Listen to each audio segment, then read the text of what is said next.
और सात्विक भोजन पाओ। देखो आज के सत्संग में था ना, हाँ, बाजार की चीजें बच्चा सात्विक नहीं है, ये गंदे भाव वाले, गंदे अपवित्र जब बन के गरम गरम सामने आता तो तुम्हें लगता है बहुत अच्छा है, बनाने वाला नहाया था कि नहीं नहाया था, अपवित्र था कि पवित्र था, कहाँ हाथ छुआया था, कुछ पता नहीं है। शौचाचार का ज्ञान नहीं है, अपवित्र विचार। सब कोई थोड़ी शौच होने के बाद साबुन लगाता है और रज से हाथ धोता है, ऐसी पवित्रता है। तो अब अपवित्र बच्चा, खान पान व्यवहार, उससे बुद्धि खराब होती है, स्वास्थ्य खराब होता है। भोजन सही करो। आपको बाजार का भोजन जो दिखाई दे रहा है शीशों में, वो बहुत बढ़िया केवल दिखाई दे रहा है, बनने की पद्धतियां बड़ी विचित्र विचित्र हैं, क्योंकि आप पवित्रता का थोड़ी ज्ञान है। वो तो गर्मा गर्म सामने परोस रहे हैं, क्या क्या मिला उसमें, खुली सामानें रखी, कौन सा जीव गिर गया, कौन सा हमको। तो ऐसे बाजार की चीजों को खाना बंद करो। घर में अपने नमक रोटी खाओगे, स्वस्थ रहोगे। उसी पैसे की आप सब्जी ले आओ, फल फूल ले आओ और घर में पाओ। ये बाहर की चीजें हमें लगता है कि धीरे धीरे कम करो, बंद कर दो। अपने घर में जो बन जाए रूखा सूखा वो खाओ, तो तुम्हारी बुद्धि शुद्ध रहेगी, स्वास्थ्य ठीक रहेगा और नाम जप होगा। अब पिज्जा बर्गर खा के भजन तो नहीं होगा ले। हाँ, तो हमें लगता है थोड़ा तो यार बचना चाहिए। और बचे न बचे सत्संगी जन तो थोड़ा खान पान सुधार कर लें। बिना खान पान सुधार के बुद्धि शुद्ध नहीं, जैसा खाओ अन्न वैसा बने मन। अब गंदी अपवित्र चीजें खाओगे, तुम्हारा स्वास्थ्य नहीं ठीक रहेगा, तुम्हारी। और आजकल लोग, वो जबान में इतना स्वाद आता है ना कि फिर रोटी दाल कैसे अच्छी लगेगी। तो हमें लगता है थोड़ा खान पान सुधारना चाहिए, क्योंकि ज्ञान की बातें करने मात्र से ज्ञान तो नहीं हो जाएगा।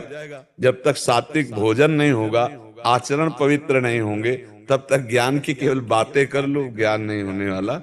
तो घर का भोजन, पवित्र भोजन, अगर आप ड्यूटी जाते हो, चार परेठा बनवा लो, थोड़ी सब्जी बना लो, उससे काम चला लो। बाजार का, होटल को मत खाओ। एक तो पैसा बहुत लगता है, और शुद्ध और स्वास्थ्य दोनों के लिए वो हानिकारक है। आपकी बुद्धि के विचार को दूषित करेगी। आपको पक्का पक्का देखो, हमारी पुरानी पद्धति, हाथ पैर धो के फिर बैठ के भोजन जो आया उसे भगवान को अर्पित करके, घर के बड़े बूढ़े लोग हाथ पैर धो, ऐसे दलित भावले हाथ पैर धो के और भगवान को अर्पित करके, जय जयकार करके।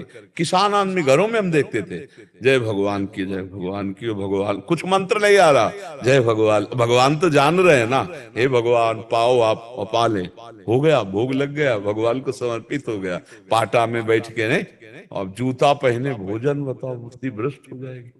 वही जूता पहने शौचालय में गए, उसी से भोजन पाए तो बुद्धि शुद्ध रहेगी।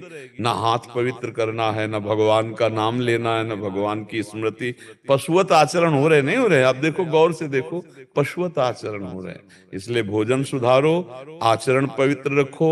जितना आप आचरण पवित्र रखोगे, भोजन पवित्र रखेगा, उतना ही आपका विचार। और देखो, विचारों में आनंद है।